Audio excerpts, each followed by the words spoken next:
A new study has concluded that Māori were likely the first humans to set eyes on Antarctic waters and even the continent itself.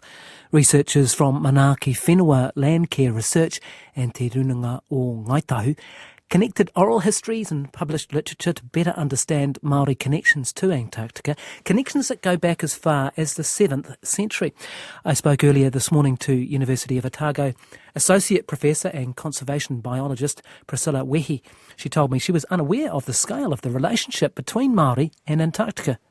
So right from the early voyages of Huite Rangiora, Tamarereti and others, right through to the 19th century, where Māori participated in whaling and other voyages to Antarctica, right through to today, with scientists going down to the ice every year.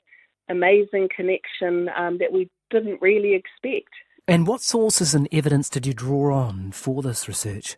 So what we did was we surveyed what we call the grey literature, which is other people's really hard work. So people like Ngāhui Amita, Nigel Scott, lots of other people who've done research in this area but whose work really hasn't come to light. So we've put it together in one place, and as well as that, looked through some of the older archives to find stories of oral tradition. So oral tradition's often discounted as a source of knowledge, but I think one of the exciting things coming out of this work is that it shows how oral tradition can really be considered as a reliable source of evidence, along with archaeological and paleoecological ecological data as well.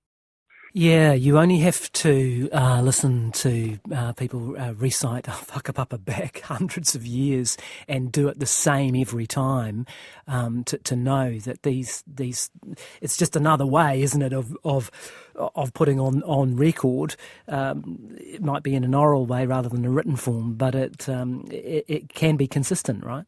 That's right, and I think it's shaking up our thinking a bit. So if you think about an oral culture, the way that people store and pass knowledge on is going to be different.